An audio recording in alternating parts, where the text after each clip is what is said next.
السلام علیکم ناظرین، آپ میرا یوٹیوب چینل دیکھ رہے ہیں. سہراب برکت آپ سے مخاطب ہے. وجیہ اسواتی کیس ایک امارکن نیاد جنہیں پاکستان میں اندوناک طریقے سے قتل کر دیا گیا.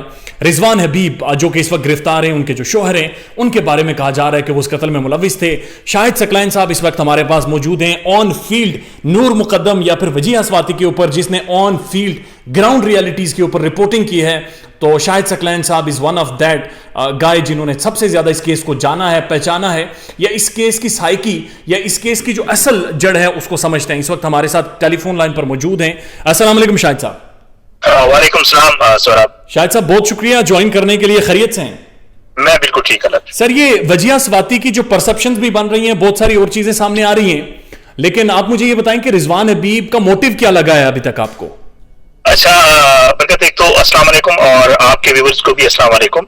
دیکھیں، ہر چیز سے ہٹ کر میں تو ہمیشہ یہ بات کرتا ہوتا ہوں، چاہے وہ نور مقدم قتل کیس ہو، چاہے وہ وجیہ اسواتی قتل کیس ہو، چاہے وہ کوئی اور قتل کیس ہو، ہر چیز سے ہٹ کر اس چیز کو کبھی بھی نہیں آپ جسٹیفائی کر سکتے کہ کسی کو قتل کر دیا جائے. یہ بہت ہینیس کرائم ہے، بڑا جو ہے یہ جو ہے اس کو کہا جا سکتا ہے کہ بہت بڑا یہ جرم ہے.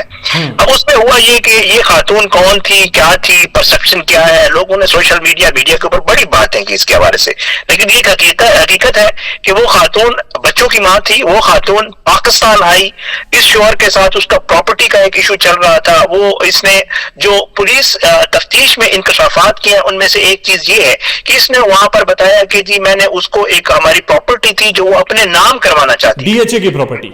جی بالکل ڈی ایچ اے کی پراپرٹی تھی. تو وہ میرا فون نمبر اس نے بلاک کیا ہوا تھا، تو میں نے اپنی بہنوں سے نمبر سے رابطہ کروا کے اس کو بلوایا کہ میں وہ پراپرٹی آپ کے نام کرنا چاہتا ہوں. اور جب وہ اپنے بھانجے کے ہمراہ اکتوبر کے منتھ میں پاکستان آئی تو ان کو یہاں پر اس بندے نے جو ہے وہ اغوا کیا. سیم ڈے جس دن اس نے اپنے گھر میں اس کو رکھا، اسی دن اس نے اس کو قتل کیا. اور قتل کرنے کے بعد آپ کو پتا ہے اس کی لاش جو ہے گاڑی کی ڈگی میں ڈال کر یہ لوگ جو ہے لے گئے، پہلے سوات ہنگو والی طرف کوہاٹ، اور پھر اس کے بعد لکی مروت میں جو ہے ان کا ایک پرانا ملازم تھا، وہ ان کی کئی دور جو رشتہ دار بھی ہوتا ہے، ان کے گھر میں جا کر جو ہے انہوں نے گڑھا کھودا اور اس کو دفنا دیا. اور جو خاتون کی بلانگنگز تھیں وہ بھی اس نے پولیس تفتیش میں بتا دیا ہے کہ وہ انہوں نے جلا دی تھیں. سو اس کا کوئی چیز نہیں ملی.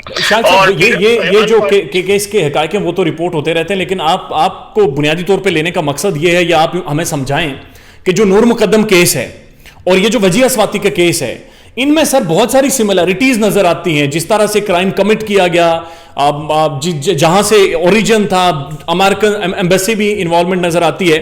آپ ان دونوں کیسز کو کس طرح سے دیکھتے ہیں؟ اچھا، اس کیس میں اور اس کیس میں تھوڑا سا ڈفرنس ہے ذرا، میں آپ کے ویورز کے لیے بتا دوں. نور والا جو کیس ہے اس میں جو قتل ہے اس کا تو ظاہری بات ہے ابھی انویسٹیگیٹ ہو رہا ہے، ابھی معاملہ سب جوڈس بھی ہے اور اس کا کوئی پتہ بھی نہیں چل رہا کیونکہ ملزم نے اس طرح اعتراف کیا ہے، بٹ ابھی تک کورٹ میں اس نے وہ جو 164 کا سٹیٹمنٹ ہوتا ہے اس کا نہیں آیا ہے. تو فی الحال ہم اس کو یہ نہیں کہہ سکتے کہ اس نے کوئی بتا دیا ہو. ویسے اس نے جو ہمارے ساتھ میڈیا کے ساتھ بھی بات کی تھی یا اس نے جو بھی بتایا تو اس نے یہ کہا تھا کہ جی میں نے مارا ہے. اس نے کہا کہ جی وہ مجھے اس نے دھوکہ دے رہی تھی اور میں نے اس کو قتل کیا، وہ اس نے وہاں پہ کہا.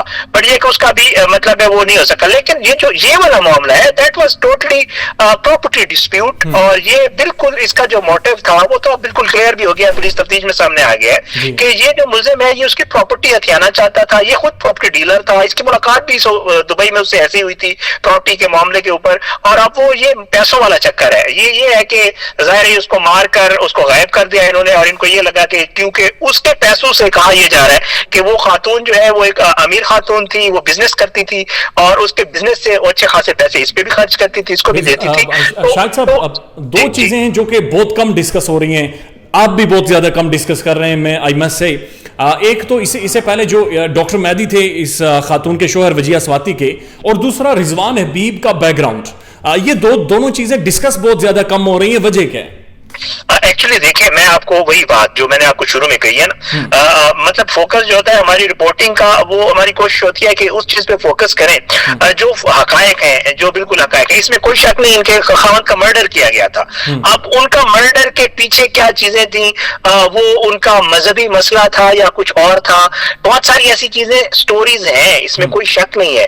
اور بٹ اس میں ایک چیز جو سامنے آئی ہے پولیس تفتیش میں، وہ یہ کہا بھی جا رہا ہے، لوگ کہہ رہے ہیں बट अभी पुलिस तफ्तीश में कंफर्म नहीं हुई कि इसके शोहर को भी कत्ल शायद रिजवान हबीब ने करवाया था, बट दैट्स नॉट कंफर्म, मैं उसके हवाले से कंफर्म नहीं कर सकता। वजिया स्वाति के लॉयर ये कह रही हैं या उन्होंने ऐसा तासुर दिया था कि रिजवान हबीब नहीं किया है। बिल्कुल ऐसे है, बिल्कुल, लेकिन क्योंकि वो चीज अभी तक एस्टेब्लिश नहीं हो पाई तो जाहिर है किसी हवाले से ऐसी बात करना मेरे ख्याल से मुझे तो वो मुनासिब नहीं लगता कि बंदा, हाँ बातें हो रही है कि शायद इसने कत्ल करवाया और उसके बाद इसने शादी की और इन्होंने फिर शादी कर भी ली थी और इस शादी से इसके घर वाले खुश भी नहीं थे और इसके वालिद साहब भी खुश नहीं थे रिजवान हबीब के, बट इनको पता था कि मतलब अमीर खातून है।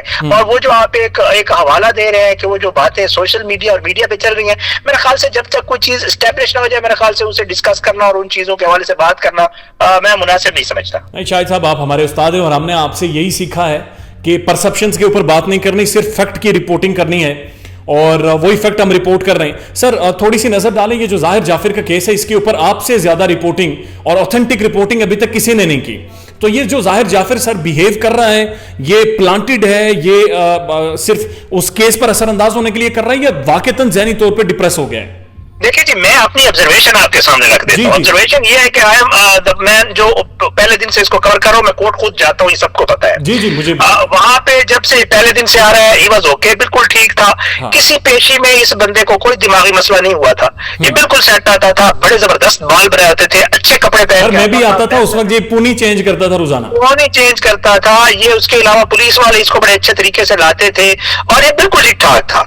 जब ये ट्रायल चला फर्द जुर्म, जब इसके ऊपर आयद हुई, इसने वो पेपर पढ़ा, पेपर पढ़ने के बाद इसने कहा कि जी नहीं, मैं ये नहीं मानता हूं मैंने ये किया, मैं ट्रायल चलवाना चाहता हूं, जो कि हर मुलजिम ने करना होता है, या वो उसको मान लेता है या नहीं मानता, नहीं मानता तो ट्रायल चल पड़ता है। वो ट्रायल चलने तक भी ये ठीक था। उसके बाद जब इनके पास स्टेट काउंसिल पहले से था, शहरियार जो है वो दिए थे अतार अबानी साहब ने, उसके दौरान ये ट्रायल चलता रहा, वो जिरा में मौजूद भी रहे जो क्रॉस एग्जामिनेशन हुई। लेकिन जिस दिन से सिकंदर जुल्करनैन साहब जो अब इसके वकील हैं, जो स्टेट काउंसिल है लेकिन हायर इसकी फैमिली ने किए हुए हैं, जिस दिन से वो आए हैं उस दिन से इसकी दिमागी हालत खराब होना शुरू हो गई जाहिर की, जो कि सीधी सी बात है। एक दो चीजें जो हमने नोट की ड्यूरिंग ट्रायल, कल की पेशी में भी जो हमने देखा कि वो ठीक है, वो ऐसे बिहेव कर रहा था जैसे वो ठीक नहीं है, मेंटली इज डिस्टर्ब, बट ऐसे कोई चीज आती थी जैसे कल आपने फुटेज में देखा होगा, मैंने वो फुटेज डाली हुई है उसके ऊपर, तो आपने देखा होगा जब बिजली वाली तार आई तो बकायदा उसने सर नीचे किया, जब सीढ़ियां चढ़ गया तो उसके बाद वो सीधा स्पीड निकल गया बख्शी खाना की तरफ। तो वो मतलब लग ये रहा है, ये मेरा अंदाजा है, गलत भी हो सकता है, बट ये क्या मुझे लगता है कि ही वाज ओके, वो ठीक ठाक था। और अभी शायद उसको ये उनको नजर आ गया है कि शायद बचने का रास्ता इसमें है कि इंसैनिटी वाली तरफ जाया जाए, या उसका कोई प्रीवियस मेडिकल रिकॉर्ड वो ले आए कि जी इसके साथ ये मसाइल थे और अभी इसके ज्यादा हो गए। ऐसी चीजें उन्होंने कोर्ट में बकायदा दरखास्तें भी दी थी कि इसको पीरियोडिकल जो है वो फिक्स पढ़ते हैं और इसको पता नहीं चलता इसने क्या किया है, वो ऐसी चीजें करने की कोशिश की उन्होंने। शायद साहब जी, ये चीजें हैं बिल्कुल है। आपसे आखिरी सवाल है सर, वजिया स्वाति का जो अभी तक जो मुलजिम नजर आ रहे हैं रिजवान हबीब साहब, जो मान भी चुके हैं, वो जब कोर्ट में पेश हुए तो उन्होंने सर साथियों को कहा कि जब मैं बाहर निकलूंगा तो पहले तुम लोगों को नहीं छोड़ूंगा। जी, इस पर आपका क्या रिएक्शन है? सर देखें, मेरी बात सुने, हम सहाफी हमेशा जो है ना उनको खतरा होता है हर तरफ से, ठीक है, लेकिन हमारा काम ये होता है कि हमने फैक्ट्स पे बात करनी है, चाहे वो किसी की फेवर में भी चली जाए। हम किसी की पार्टी नहीं होते।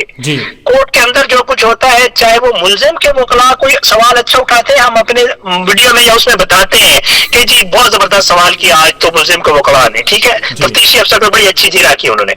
और अगर कोई इधर से मुद्दई की तरफ से कोई अच्छे सवाल उनके प्रोसिक्यूशन की तरफ से आते हैं, चीजें आती हैं, हम उनकी भी तारीफ करते हैं, हम जज साहब की भी तारीफ करते हैं। अगर कोई मसला होता तो हम ये कह देते हैं कि आज जज साहब ने मैं बाहर निकाल दिया, पता नहीं क्यों बाहर निकाला, मतलब हम ये सारी चीजें।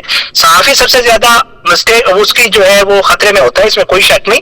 और इस तरह के जो लोग होते हैं, जैसे आपको याद होगा उस्मान मिर्जा वाला केस हुआ था, उसमें भी, और ये इवन ये जो रिजवान हबीब वाला केस है, इसमें बाकायदा तौर पर सहाफियों को उन्होंने खुद अगर नहीं भी कहा तो आस पास से काले आई कि जी भाई आप थोड़ा ख्याल करें, थोड़ा सा आप रिपोर्टिंग में थोड़ा ख्याल रखें, ठीक है, रिजवान हबीब वाले मामले में भी।